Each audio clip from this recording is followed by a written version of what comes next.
नमस्कार, देवभूमि चैनल में आपका स्वागत है। आज के इस वीडियो में हम कथा श्रवण करेंगे देव प्रबोधनी एकादशी व्रत कथा का, जिसे हम देव उठने एकादशी भी कहते हैं। कार्तिक शुक्ला एकादशी जो कार्तिक मास की शुक्ल पक्ष की एकादशी होती है और बहुत ही पुण्य फलदायी होती है। इस दिन भगवान शालिग्राम और माता तुलसी का विवाह का भी बड़ा महत्व है। इसी की कथा श्रवण हम आज के वीडियो में करेंगे। साथ ही आपको बताते हैं कि ये है कब और इसके पारण का शुभ समय क्या रहेगा, पूजा का शुभ समय क्या रहेगा। वीडियो को अंत तक अवश्य देखें क्योंकि बहुत सारी महत्वपूर्ण जानकारियां बीच बीच में आपको इसमें बताई जाएंगी। वीडियो अच्छा लगे तो उसे लाइक करना ना भूलें, कमेंट बॉक्स में जय श्री हरि लिखना ना भूलें। आइए आरंभ करते हैं। कार्तिक शुक्ला एकादशी तिथि जो है वो 22 नवंबर 2023 को रात्रि 11:03 पर आरंभ हो रही है और यह तिथि समाप्त होगी 23 नवंबर को रात्रि 9:01 पर। प्रकार से उदया तिथि के अनुसार जो कार्तिक शुक्ला एकादशी देव उठने एकादशी की पूजा है वो की जाएगी 23 नवंबर को। 23 नवंबर को ही देव हमारे उठ रहे हैं। पूजा के समय की अगर हम बात करें तो पूजा का सुबह का समय रहेगा 6:50 से 8:09। यह उत्तम समय है, शुभ समय है। इसमें आप श्री हरि की पूजा करें। रात्रि मुहूर्त की अगर बात करें तो 5:25 से और 8:46 तक का जो समय है वो उत्तम है। इस समय आप अपने देवताओं को उठाएं। जो भी लोग हैं, जो देवता देव जिनके घर में उठाए जाते हैं, उनकी विधि पूर्वक जो हमने वीडियो है अपलोड की है, उस प्रकार से आपको देव उठाने चाहिए। तो रात्रि का जो शुभ मुहूर्त है वो रहेगा 5:25 से 8:46 तक का। बात करते हैं व्रत के पारण की। तो इसका जो व्रत का पारण होगा वो हम आपको बताएंगे एकादशी की कथा श्रवण के बाद, क्योंकि पारण आता है बाद में।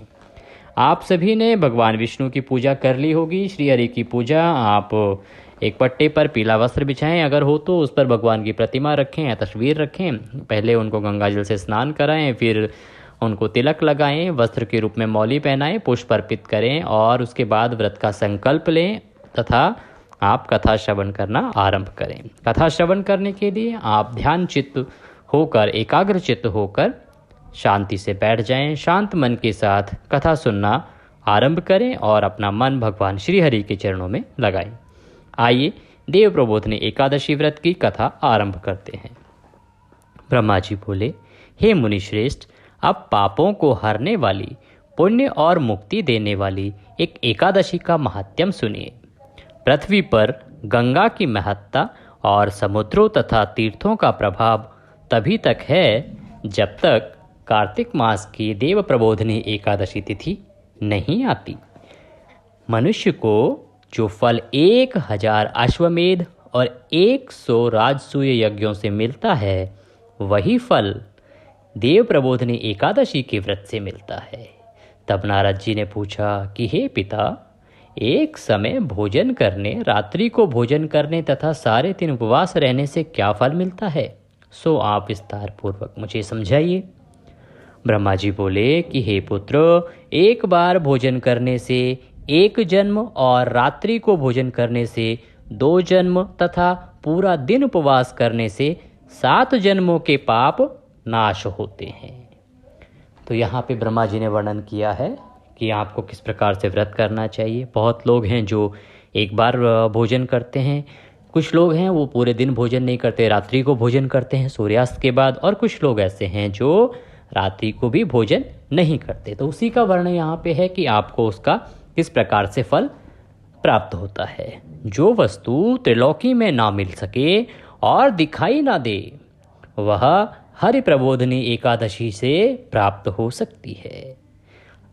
मेरु और बंद्राचल के समान भारी पाप भी नष्ट हो जाते हैं तथा अनेक जन्म में किए हुए पाप समूह क्षण भर में भस्म हो जाते हैं। जैसे रुई के बड़े भारी ढेर को अग्नि की छोटी सी चिंगारी भस्म कर देती है, वैसे ही विधि पूर्वक थोड़ा सा पुण्य कर्म अनंत फल देता है। परंतु विधि रहित चाहे अधिक किया जाए तो भी उसका फल प्राप्त नहीं होता है। संध्या न करने वाले, नास्तिक, वेद निंदक, धर्मशास्त्र को दूषित कहने वाले, दूषित करने वाले, मूर्ख, दूसरे की स्त्री का अपहरण करने वाले, पाप कर्मों में सदैव लगे रहने वाले, धोखा देने वाले ब्राह्मण अथवा शूद्र पर या फिर पर स्त्री गमन वाले, ब्राह्मणी से भोग करने वाले, ये सब चांडाल के समान हैं। जो विधवा अथवा सधवा ब्राह्मणी से भोग करते हैं वे अपने कुल को नष्ट कर देते हैं। पर स्त्रीगामी के संतान नहीं होती और उसके पूर्व जन्म के संचित सब अच्छे कर्म नष्ट हो जाते हैं।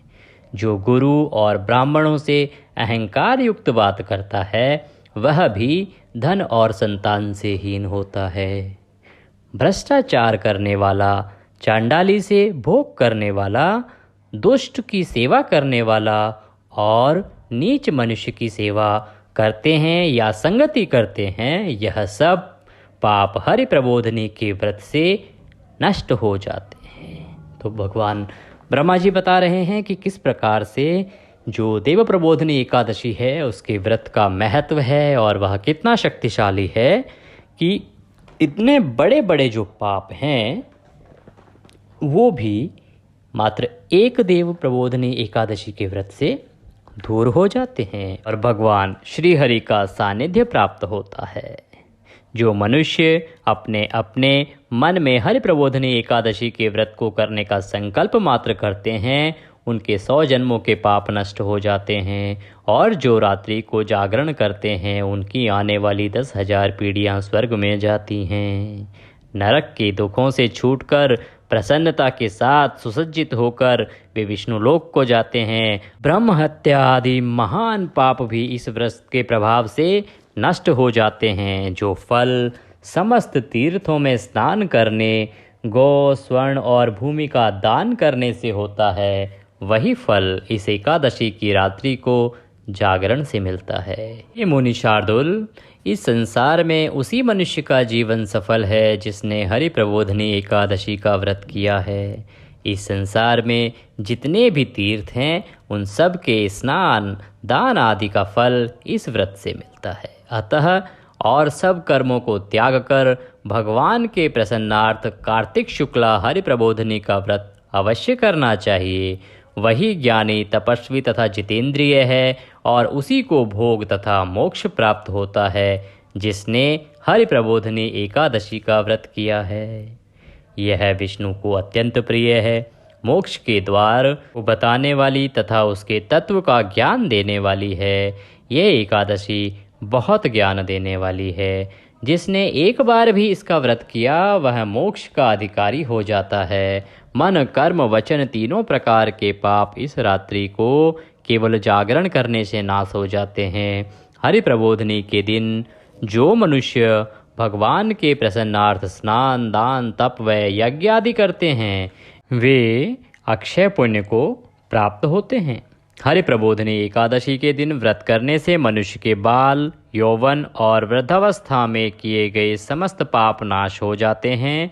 इस एकादशी को रात्रि में जागरण का फल चंद्र सूर्य ग्रहण के समय स्नान करने से 1000 गुना अधिक होता है। अन्य कोई भी पुण्य इसके सामने व्यर्थ है। जो मनुष्य हरि प्रबोधनी का व्रत नहीं करते उनके सब पुण्य व्यर्थ हैं। अतः हे नारद, तुमको भी विधिपूर्वक यत्न के साथ इस व्रत को करना चाहिए।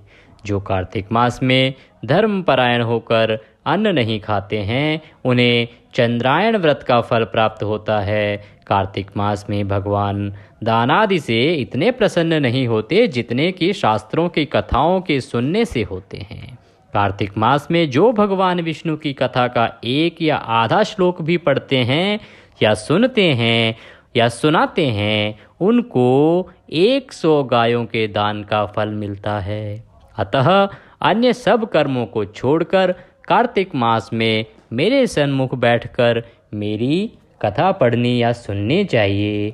जो कल्याण के लिए कार्तिक मास में हरि कथा कहते हैं वे सारे कुटुंब का क्षण मात्र में उद्धार कर देते हैं। शास्त्रों की कथा कहने और सुनने से 10,000 यज्ञों का फल मिलता है। साथ ही उनके सब पाप भी नष्ट हो जाते हैं। जो नियम पूर्वक हरि कथा सुनते हैं वे 1000 गोदान का फल पाते हैं।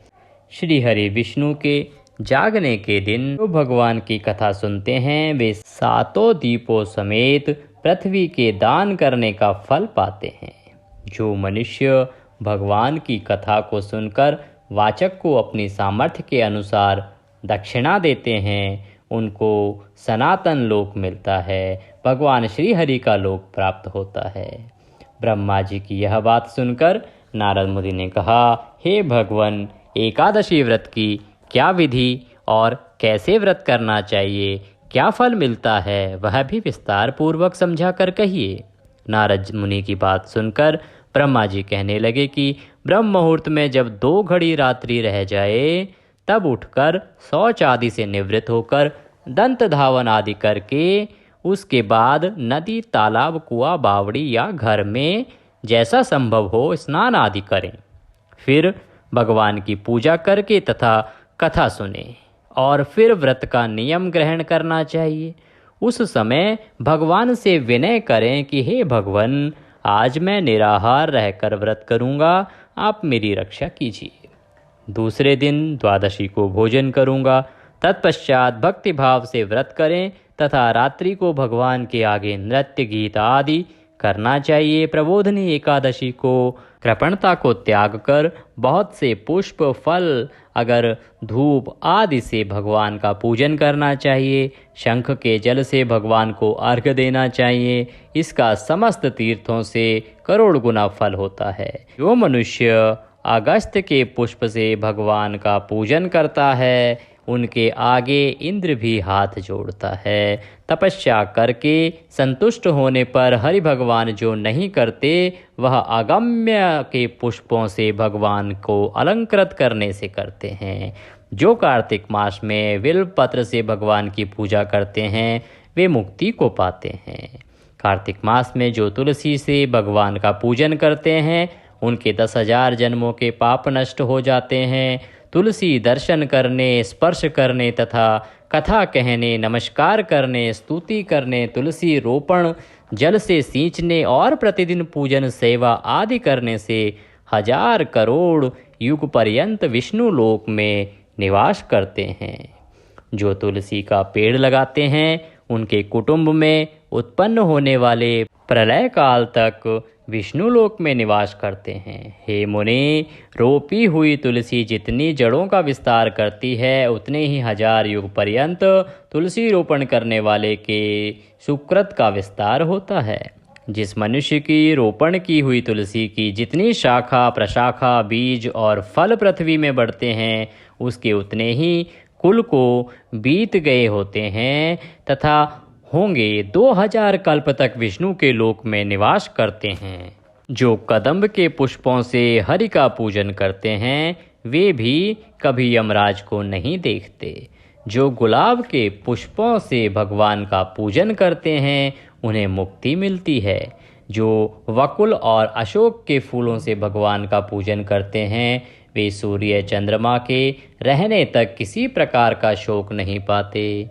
जो मनुष्य सफ़ेद या लाल कनेर के फूलों से भगवान का पूजन करते हैं, उन पर भगवान अत्यंत प्रसन्न रहते हैं। और जो भगवान पर आम की मंजरी चढ़ाते हैं, वे करोड़ों गौओं के दान का फल पाते हैं। जो दूब के अंकुरों से भगवान की पूजा करते हैं, वे 100 गुना पूजा का फल पाते हैं। जो शमी के पत्र से भगवान की पूजा करते हैं, उनको महाघोर यमराज के मार्ग का भय नहीं रहता। जो भगवान का चंपा के फूलों से पूजन करते हैं, वे मनुष्य फिर संसार में नहीं आते, भगवान के परम धाम को पाते हैं। जो मनुष्य केतकी का पुष्प भगवान पर चढ़ाते हैं, उनके करोड़ों जन्म के पाप नष्ट हो जाते हैं। जो पीले रक्त वर्ण के कमल के पुष्पों से भगवान का पूजन करते हैं, उनको श्वेत दीप में स्थान मिलता है।